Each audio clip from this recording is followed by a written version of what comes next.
World-class infrastructure, technical clubs, world-class hostels. KL, deemed to be university. రాష్ట్రంలో తీవ్ర సంచలనం సృష్టించినటువంటి ఆర్కే రోజా భాగవతం ఒక్కోటిగా బయటపడతా ఉంది.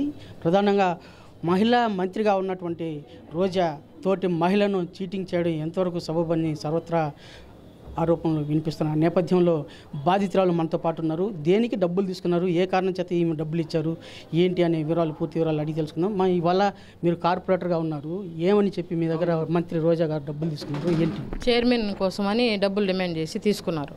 ఎప్పుడు ఇచ్చారు? ఎనామస్ అయిన తర్వాత మేడంని కలిస్తే మేడం గారు అన్నను కలవండి, అన్న ఇన్ఛార్జ్ కాబట్టి అన్న మాట్లాడతారు, పుత్తూరు ఇన్ఛార్జ్ అన్న కాబట్టి అన్న చూసుకుంటున్నారు కాబట్టి అన్న మాట్లాడతారని చెప్పారు.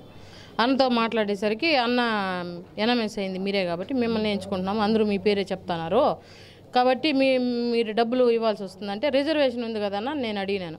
అడిగితే రిజర్వేషన్ ఉన్న కూడా డబ్బులు పే చేయాలా అనేసాను. 70 lakhs డిమాండ్ చేశారు. దానిలో 40 lakhs ఇచ్చాము. మేము ఇచ్చుకోలేమన్నా అంత అంటే 40 lakhsకు ఒప్పుకున్నారు. 40 lakhs ఇచ్చాము. అది కూడా సత్య అనే అతన్ని పంపిస్తా అని చెప్పారు.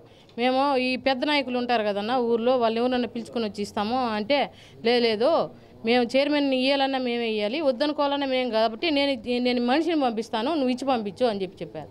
అతను మా ఇంటి దగ్గరకు వచ్చి 20 లక్షలు తీసుకొని మా ముందరే కుమార్ అన్న 20 లక్షలు తీసుకున్నా అంటే సరే తీసుకొని ఇక్కడ పెట్టుకో అని చెప్పినారన్న.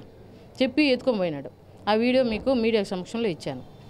ఇప్పుడు ఎప్పుడు ఇచ్చారు? అది ఆ డబ్బులు ఎప్పుడు ఇచ్చారు? మీకు ఎన్నేళ్ళు పదవి ఇస్తారని చెప్పి ఆశ చెప్పారు? మాకు 5 yearsకి చెప్పారన్న. 5 years అప్పుడు 5 years మీరే కదా అనేసి అని అన్నారు.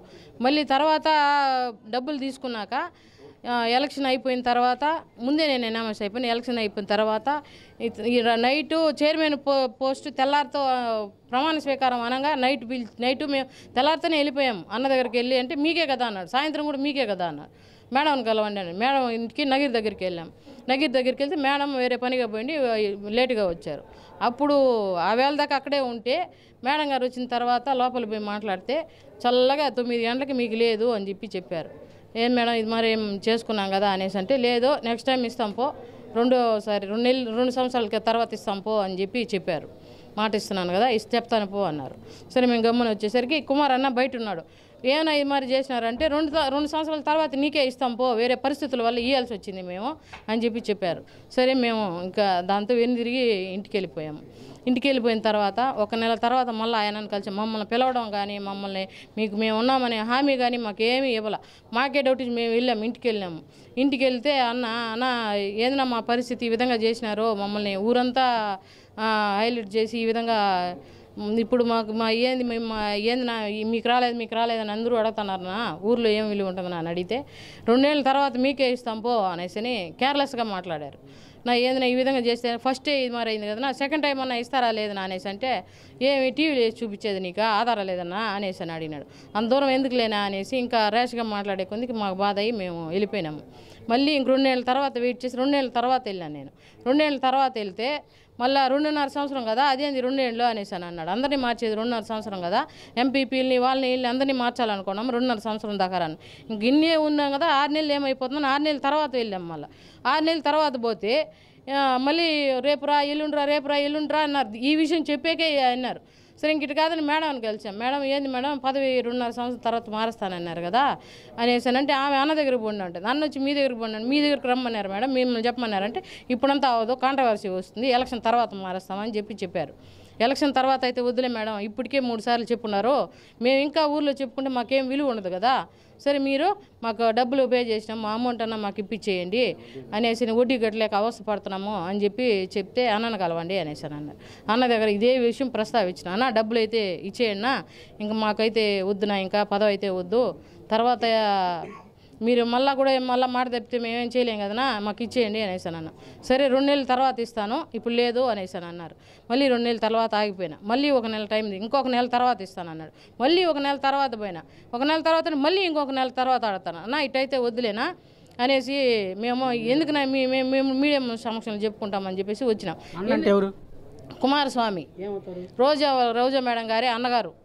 సరే మేము రోజా మేడం కలుద్దామని చెప్పేసి ఇంటికి పోతే ఆమె మాతో మాట్లాడేదానికే మా మొహమే చూడలేదు. మీ ఈరోజు అయితే రేపు రండి, ఎల్లుండి రండి, ఇలాగా వచ్చినప్పుడు టయర్డ్ అయిపోయింది రేపు రండి అనేసి మాట్లాడితే ఇంకా ఆమె మమ్మల్ని పట్టించుకునే లేదనే పరిస్థితి మాకు తెలిసి ఇంటి దగ్గరకు వచ్చి మెసేజ్ పెట్టిన, మేడం ఇది మరి ఉంది, మాకు చైర్మన్ ఇవ్వకపోతే పోతారు, కనీసం మేము ఇచ్చిన అమౌంట్ అన్నా మాకు తిరిగి ఇచ్చేసినారంటే మేము వేరే అప్పులు చేసి తీసుకొచ్చి ఇచ్చేసినాం మేడం, మీరు సడన్గా అడిగే కొందికి, కాబట్టి మాకు మా అమౌంట్ అన్నా మాకు రీప్లేస్ చేయండి అని చెప్పి ఫోన్లో మెసేజ్ పెట్టిన. ఆమె చూసినారు కానీ స్పందించబోయేసరికి నేను ఇంకా విదిలిన పరిస్థితి. మళ్ళీ ఈయన దగ్గరికే తిరిగినాం, మేడం మెసేజ్ పట్టించుకోలేదునా, మీరన్నా దయచేసి మా అమౌంట్ మాకు ఇచ్చేయనా అంటే ఈ రోజు ఉండు రేపు అని తిప్పించినారు. ఇంకా వాళ్ళు ఈరనే పరిస్థితికి నాకు అర్థమైపోయింది, అమౌంట్ కూడా ఇచ్చే పరిస్థితిలో లేరు, మనకు పదవి ఇచ్చే పరిస్థితిలో లేరు వాళ్ళు అని చెప్పేసి నేను మీడియా ముందరకు వస్తానని చెప్పి ఒకసారి. మీరు మంత్రి ఉన్నత అధికారులు ఉన్నత వాళ్ళ నాయకుల దృష్టికి తీసుకెళ్ళారా? ఉన్నత నాయకులు వాళ్ళ సమక్షంలోనే కదా మనము డబ్బు ఇచ్చింది, మాకు చెప్పినావా అని అనే క్వశ్చన్ వేయచ్చు కదా. వాళ్ళ దగ్గరికి పోతే ఈరోజు రేపు మమ్మల్ని తీసుకొచ్చినావా, నువ్వు తీసుకుపోయి డబ్బు ఇచ్చినా మేము ఎట్టా పోతాము, సైలెంట్గా మీరు మాట్లాడుకొని చేసుకున్నారు కదా అనొచ్చు కదా. ఆ విధంగా చూసుకొని మేము ఎవరి దగ్గర చెప్పలేదు. సరే మీడియా ముందరకు వద్దామని వస్తామంటే పిలిచి డబ్బు ఇస్తాం రా అని చెప్పి 9 lakhs ఇచ్చారు. అంతకుముందు మేము మధ్యస్థాలు చేస్తా అంటే ఇంత ఇచ్చుకోలేము, మేము 29 లక్షలు అయితేనే ఇచ్చుకోగలుగుతాము, దానికి మించి అయితే నేను మా దగ్గర చేరలేదని కదా మేము ఇచ్చుకోలేమని చెప్పారు. సరే దానికి ఇంకా చెప్తారు కదా, ఏదో ఇంకా పోయిన దానికి తప్పు అని ఏదో ఒకటి అనేసి పెద్దవాళ్ళతో ఎందుకు ఇంక పెట్టుకునేది అనేసి ఏదో ఒకటి రాని సైలెంట్ అయిపోదాము, వచ్చింది మనం తప్పు అనేసి ఒప్పుకున్నాము. దానికి కూడా ఒప్పుకున్నాం. ఇప్పుడు ఎంత ఇచ్చారు, ఎవరు ఇచ్చారు మీకు?